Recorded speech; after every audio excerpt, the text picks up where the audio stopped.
Imagine being stripped naked in front of a crowd of strangers. Your wrists are bound so tightly that the rope cuts into your flesh. Guards drag you toward a metal chair covered in hundreds of sharpened iron spikes. You know what comes next. Everyone in the square knows. The screaming always starts the same way. This was not a nightmare, this was the iron chair, one of medieval Europe's most terrifying instruments of torture. For centuries, it served as both punishment and spectacle, a grotesque theater of human suffering designed to break bodies and terrorize populations. Today, we descend into the dark chambers where this device inflicted unimaginable agony, where executioners perfected the art of slow death, and where victims endured hours of being literally cooked alive. The iron chair was not simply about pain, it was about control, confession, and entertainment. It was about making an example so horrifying that entire communities would fall into line. And most chillingly, it was about the calculated efficiency with which human beings engineered devices specifically designed to maximize suffering while prolonging life. Before we begin this journey into darkness, understand that what follows is documented historical fact. These events happened, these devices existed. Real people suffered and died in ways that challenge our modern comprehension of cruelty. This is not entertainment. This is a stark reminder of what humans are capable of inflicting upon one another. The records are clear. The testimonies are preserved. The devices themselves have survived in museums across Europe. And the lessons they teach us about the darkest corners of human nature remain as relevant today as they were 500 years ago. In the depth of winter, in the year 1577, a woman named Catherine de Chaise was led to the iron chair in the town square of Nuremberg. She had been accused of witchcraft, a charge as common as it was deadly in an era gripped by paranoia and religious fervor. The crowd gathered not out of sympathy, but out of morbid fascination. They came to watch justice as they understood it, unfold in real time. Catherine's crime, according to the magistrates, was communing with demons and causing the death of livestock through supernatural means. Her real crime was likely being an unmarried woman who practiced herbal medicine in a society that feared female independence. But the distinction between accusation and truth mattered little once you were strapped to the chair. As they forced her onto the seat, the spikes penetrated her back, thighs, and arms. Each movement caused fresh wounds. The restraints were tightened until blood began to seep from beneath the iron bands. And then the executioner bent down and lit the brazier beneath the chair. This is where Catherine's ordeal truly began. This is where hours of systematic torture would either break her will or end her life. The iron chair was not designed for quick death. It was designed for prolonged agony. It was a machine that turned the human body into a canvas for suffering, and the executioner into an artist of pain. To understand how such devices came to exist, we must first understand the world that created them. Historical context. A world built on fear, medieval Europe was a civilization perpetually on the edge of chaos. Between the 14th and 17th centuries, the continent was ravaged by plague, war, famine, and religious upheaval. The Black Death had killed nearly a third of the population, leaving behind a traumatized society desperate for explanations and someone to blame. Into this void stepped the church and the state, twin authorities that claimed divine and earthly power. They promised order in exchange for absolute obedience. They promised salvation in exchange for confession. And they promised protection in exchange for identifying enemies within. The result was a culture of paranoia. Heretics, witches, Jews, Muslims, political dissidents, and anyone who questioned authority became targets. The Inquisition, established in the 13th century, had by the 15th century evolved into a sophisticated bureaucracy of persecution. Torture was not merely permitted, it was required. The Church published manuals detailing approved methods for extracting confessions. Among these methods, the iron chair occupied a special place. Unlike the rack, which stretched the body, or the boot, which crushed the legs, the iron chair attacked every part of the victim simultaneously. It was comprehensive in its cruelty. It was, in the eyes of its creators, efficient. The chair appeared in various forms across Europe. The Spanish Inquisition had its version, covered in spikes and often heated. Germanic states favored designs with adjustable restraints and removable spike plates. Italian city-states developed chairs that could be tilted backward, forcing the victim's weight onto the spikes. Each variation reflected local preferences for inflicting pain. But why create such devices? The stated reason was confession. Authorities believed that physical pain would drive out demonic influence and force heretics to admit their crimes. Torture was seen not as cruelty, but as medicine for the soul, a necessary evil to save the community from contamination. The unstated reason was control. Public torture served as spectacular entertainment and devastating propaganda. When people watched someone die on the iron chair, they learned what happened to those who stepped out of line. They learned that questioning authority could lead to unimaginable suffering.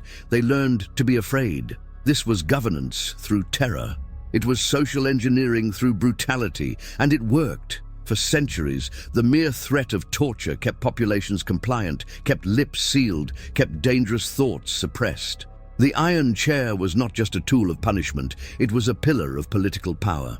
The device engineering agony.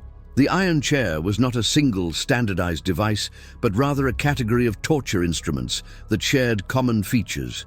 At its most basic, it consisted of a metal seat fitted with hundreds of iron spikes, restraints for the wrists and ankles, and often a heating mechanism beneath. The spikes themselves were carefully designed.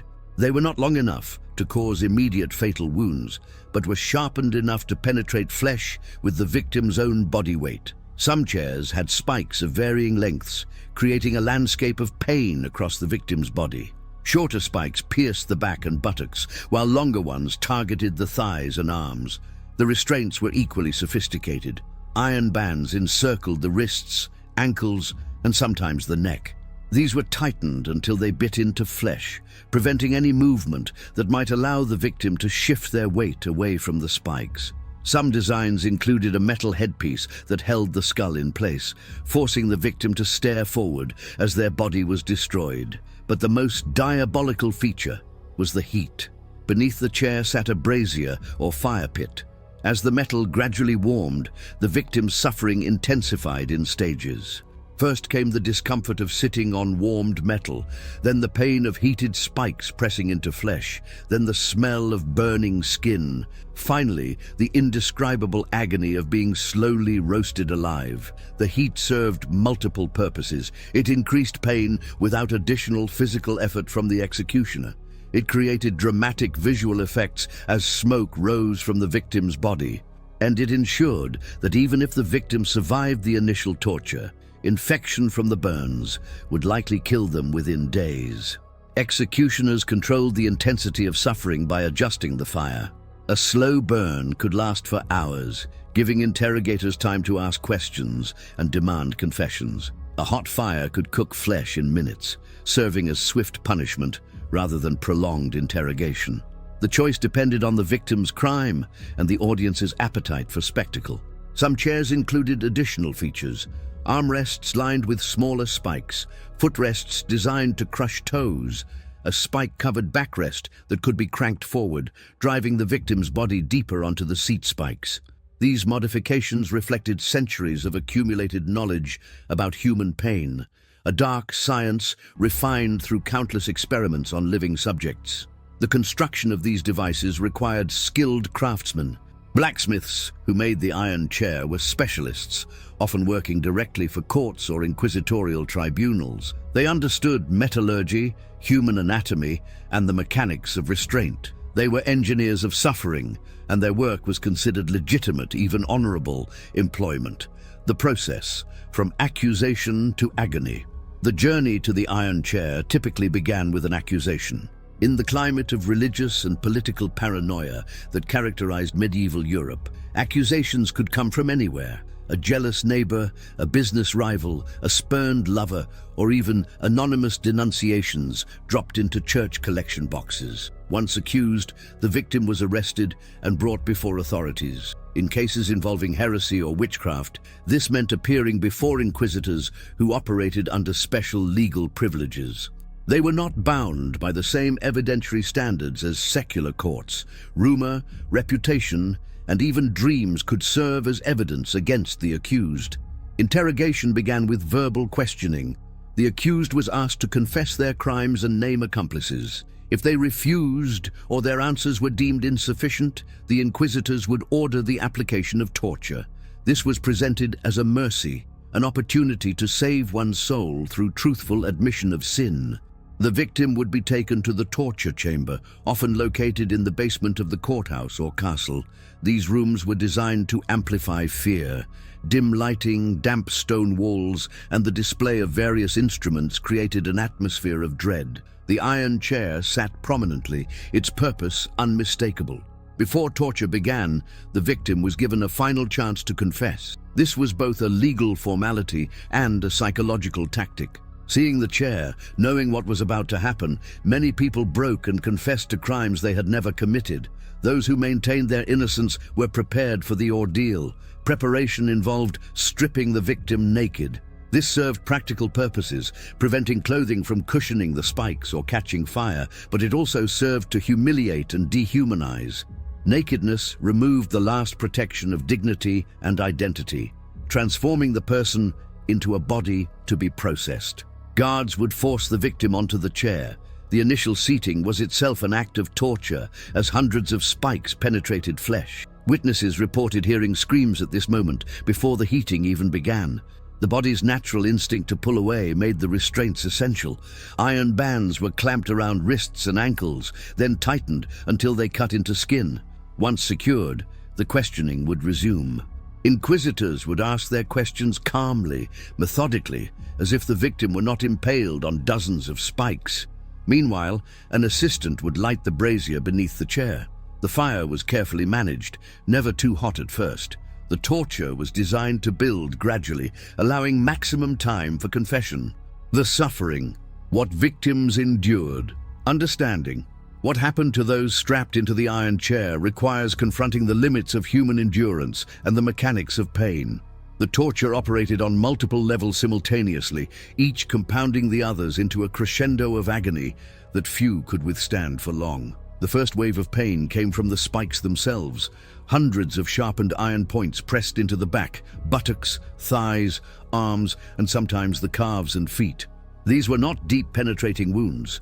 The spikes were designed to pierce only the first layers of flesh. This ensured that the victim would not bleed out quickly, but would instead suffer prolonged torment from countless small wounds.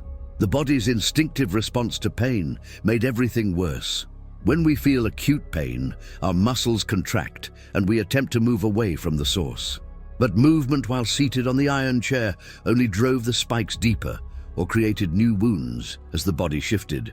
The restraints prevented any meaningful escape, trapping victims in a position where every breath, every muscle twitch caused additional injury. As the metal began to heat, a new dimension of suffering emerged. The warmth was gradual at first, almost imperceptible. But iron is an excellent conductor of heat, and as the fire beneath the chair intensified, the entire structure became a radiating source of thermal torture. The spikes, already embedded in flesh, acted as tiny brands, burning from the inside out. Witnesses who observed these sessions described the progression of symptoms. First, the victim would begin sweating profusely as their body desperately tried to cool itself. Then, the skin would redden and blister where it contacted the heated metal. The smell of burning flesh would fill the chamber, a sickly, sweet odor that mixed with the smoke rising from the victim's body. The screaming was constant and intense. Historical accounts describe cries so loud they could be heard throughout the castle or town square. Some victims screamed themselves hoarse within minutes. Others maintained consciousness and vocal capacity for hours, their shrieks punctuated only by moments of interrogation. Psychological torture accompanied the physical. Victims knew they were being watched. In public executions, crowds gathered to witness the spectacle. In private interrogations, inquisitors and court officials observed coldly, taking notes, asking questions, treating the victim's agony as merely a tool to be calibrated. The mind breaks before the body in many cases. Faced with unrelenting pain and no prospect of escape, victims would confess to anything. They would name innocent people as accomplices. They would admit to impossible crimes. They would say whatever they thought might make the torture stop. This is why torture is notoriously unreliable for obtaining truth, though authorities of the era either did not understand this or did not care. Documented cases, real victims, real stories. The historical record preserves numerous specific cases of iron chair torture, though many more undoubtedly went undocumented. These accounts come from trial records, executioner memoirs, witness testimonies, and the occasional diary of someone who observed these proceedings. Each case offers a window into the human cost of systematic cruelty. In 1598, in the German city of Würzburg, a woman named Anna Hansen was accused of witchcraft by 3 separate neighbors. The accusations claimed she had cursed their crops and caused miscarriages in their livestock. Anna was a midwife, which automatically made her suspect in an era that conflated medical knowledge with supernatural power. Trial records indicate Anna denied all charges initially. She was subjected to the iron chair in what was described as a formal interrogation. The torture session lasted approximately 3 hours. Court documents note that Anna confessed after 2 hours to consorting with demons and attending Sabbaths where she had allegedly danced with the devil. She also named 7 other women as fellow witches. These women were arrested within days. 5 of them were also tortured and confessed. All 8 were burned at the stake within a month of Anna's initial confession. Modern historians recognize this as a classic example of how torture produced false confessions that cascaded into mass persecution. Another documented case comes from Spain in 1623. Don Garcia de Mendoza, a minor nobleman, was accused of blasphemy and heretical statements questioning the authority of the church. His true crime appears to have been a land dispute with a more powerful family who had connections to the Inquisition. Garcia was subjected to the iron chair as part of his interrogation. Unlike many victims, he refused to confess even under extreme torture. Inquisition records note that the session lasted over 4 hours and that Garcia lost consciousness multiple times. Each time, he was revived with cold water and the questioning resumed. Eventually, Garcia did make a confession, but it was carefully worded to admit only minor theological errors rather than full heresy. His social status may have afforded him some protection. He was not executed, but was instead sentenced to house arrest and required to pay a substantial fine. He survived the iron chair, but carried the physical and psychological scars for the rest of his life. The city of Nuremberg maintained particularly detailed records of its torture proceedings. Franz Schmidt, the city's executioner from 1573 to 1617, kept a diary that included descriptions of 361 executions and numerous torture sessions. His entries are remarkably matter-of-fact, describing the iron chair as simply another tool in his professional repertoire. The executioners, men who worked the machine. To operate the iron chair required not just physical strength, but specific knowledge and a particular mindset. The executioners who managed these torture sessions were professionals, often hereditary specialists who passed their knowledge from father to son. They occupied a strange social position, necessary for maintaining order, yet deeply stigmatized by their work. Executioners were trained in what we might today call applied anatomy. They needed to understand how much pain the human body could endure without dying, how to recognize signs of impending death, and how to maximize suffering while preserving consciousness. This knowledge was passed down through apprenticeship, with experienced executioners teaching novices the craft of controlled cruelty. Franz Schmidt, whose diary provides invaluable historical insight, described his work with clinical detachment. He viewed torture as a necessary function of justice, no different from other judicial procedures. His entries record the methods used, the duration of sessions, and whether confessions were obtained, all in the same neutral tone one might use to describe carpentry or farming. The social isolation of executioners was profound. They were required to live outside town walls, could not attend regular church services, and were forbidden from socializing with most citizens. Their children could not attend regular schools. This ostracism was based on the belief that touching death and causing suffering made executioners ritually unclean, contaminated by their profession. Yet society desperately needed these men. Without executioners, the apparatus of justice and control would collapse. So communities maintained a hypocritical relationship with these specialists, depending on them while simultaneously shunning them. Executioners were well paid for their work, receiving fees for each torture session and execution, often accumulating substantial wealth despite their pariah status. Some executioners developed a grim pride in their expertise. They saw themselves as skilled craftsmen performing difficult but essential work. They took care of their tools, maintaining the iron chair and other devices in good working order. They studied human reactions to pain, learning to read subtle signs that indicated a confession was imminent or that death was approaching too quickly.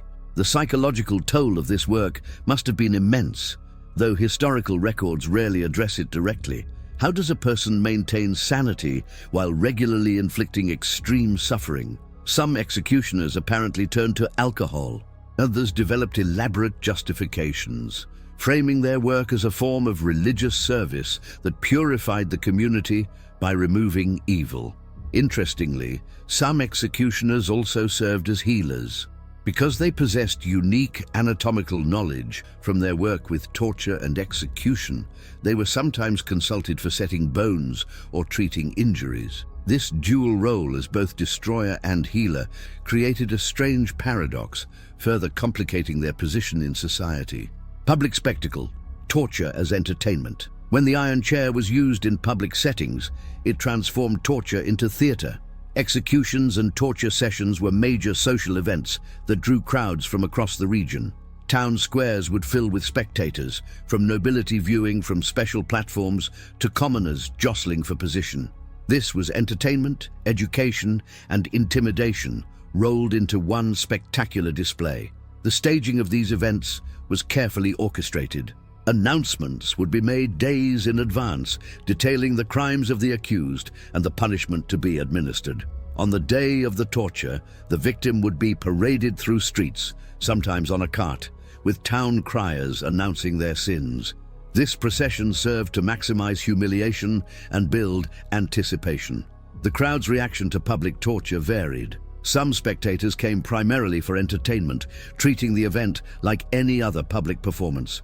Vendors would sell food and drink. Children would be hoisted onto shoulders for a better view. The atmosphere could be almost festive, a disturbing reminder of how normalized violence had become. Others attended out of religious obligation or social pressure. Witnessing punishment was considered a civic duty, a way of demonstrating solidarity with community values and authority structures. Absence from major executions could itself draw suspicion, suggesting sympathy with heretics or criminals. The spectacle served multiple propaganda purposes.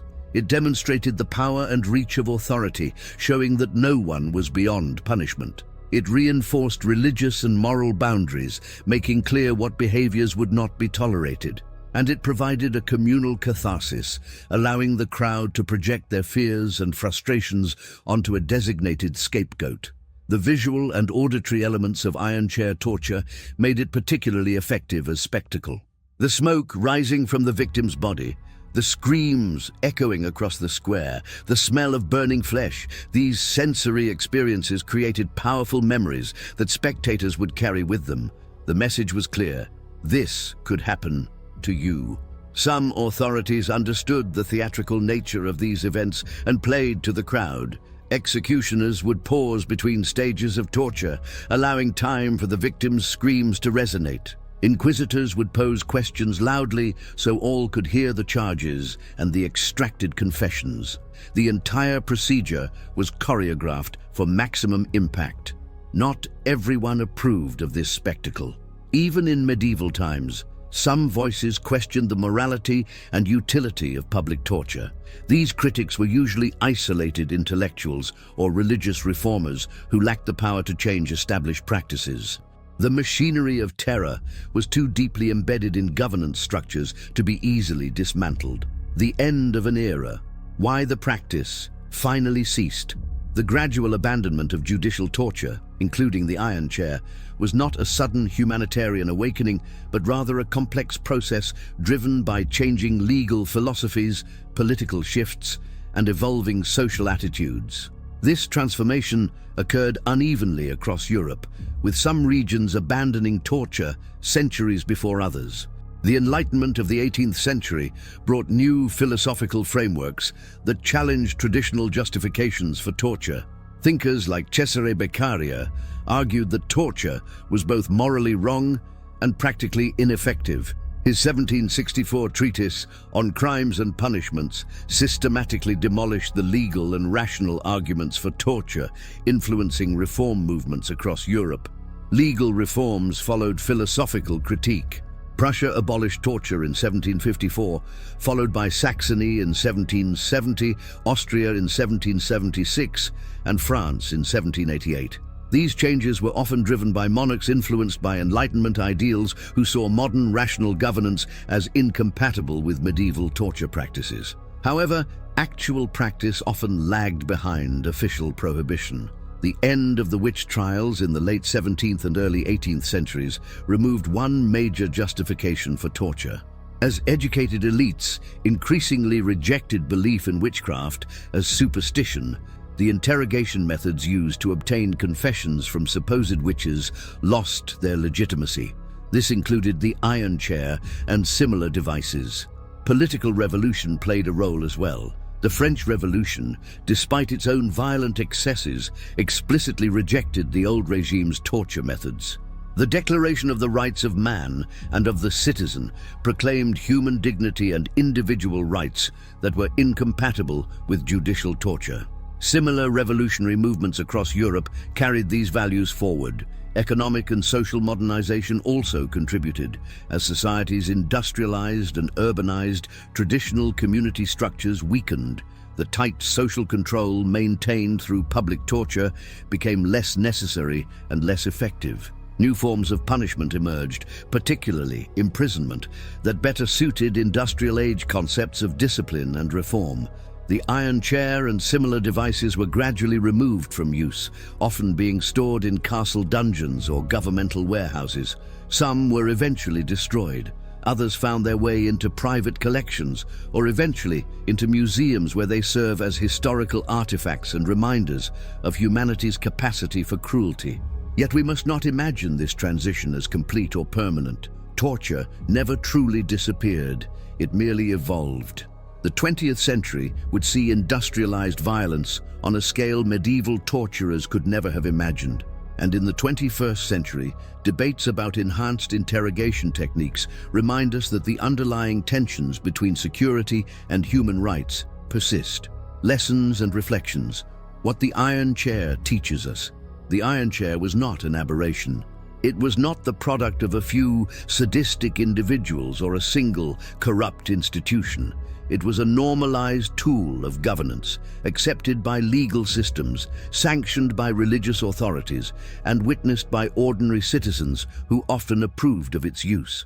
This normalization of cruelty is perhaps the most disturbing lesson the device teaches us. How did societies reach a point where watching someone be slowly cooked alive became acceptable? The answer lies in the power of ideology to reshape moral perception.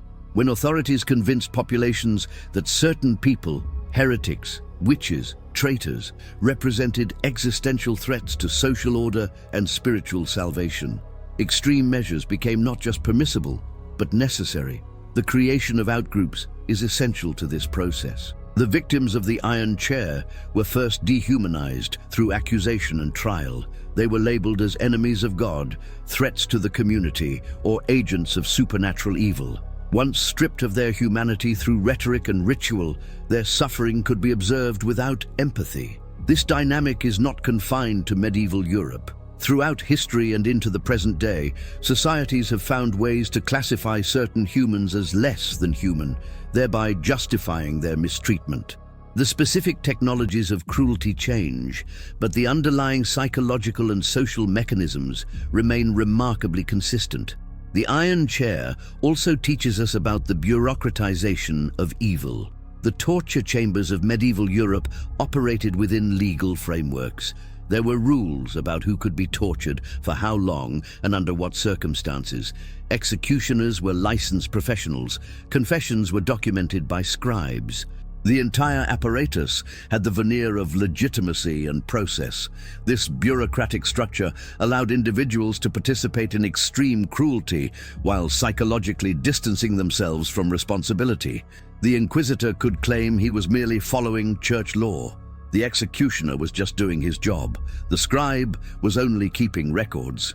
Each person played a small role in a larger machine, making it easier to ignore the moral weight of the whole.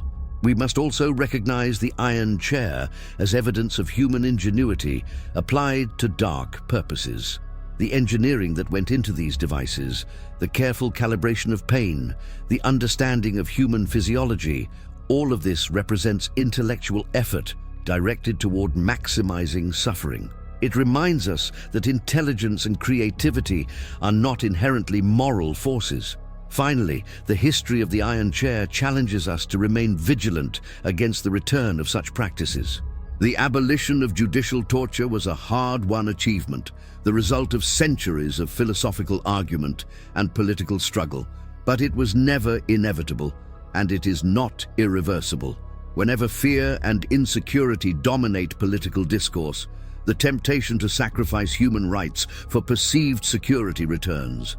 The Iron Chair exists now primarily in museums, a relic of a brutal past that most modern people would prefer to forget.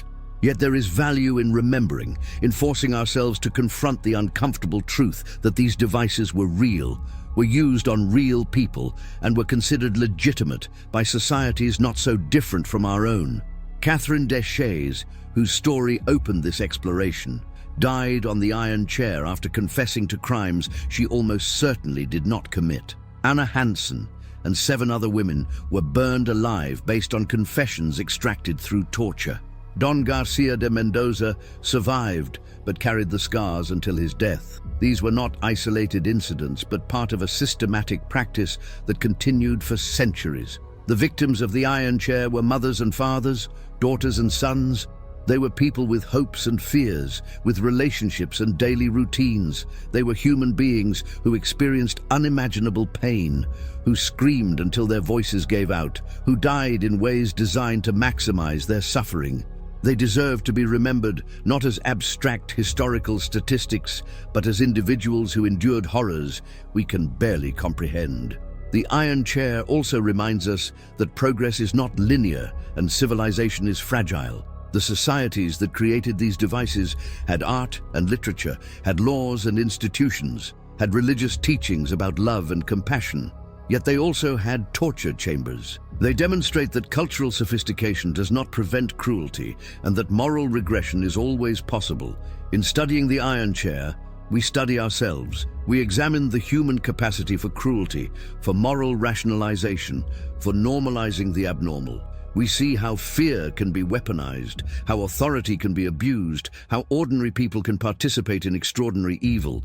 These are not comfortable lessons, but they are necessary ones. As we close this examination of one of history's darkest instruments, we should carry forward several commitments. First, to remember that human rights are not natural or inevitable, but constructed and maintained through constant vigilance. Second, to resist the dehumanization of any group, regardless of how threatening they are portrayed. Third, to question authority, especially when it justifies cruelty in the name of security or salvation. The Iron Chair is gone from our justice systems, but the impulses that created it remain in human nature. The desire for absolute security, the fear of the other, the belief that extreme measures are sometimes necessary, these attitudes persist. Our challenge is to acknowledge these impulses while refusing to let them guide our actions or shape our institutions. This has been a journey into darkness, but darkness illuminated by historical truth. The Iron Chair existed. People suffered and died on it, And we, living in more enlightened times, bear responsibility for ensuring that such instruments of systematic cruelty never return. That responsibility requires memory, requires education, requires constant moral reflection. May we remember the victims, may we learn from history, and may we build societies where human dignity is protected, where torture is unthinkable, and where the iron chair remains forever a museum piece, a warning from the past rather than a tool of the present.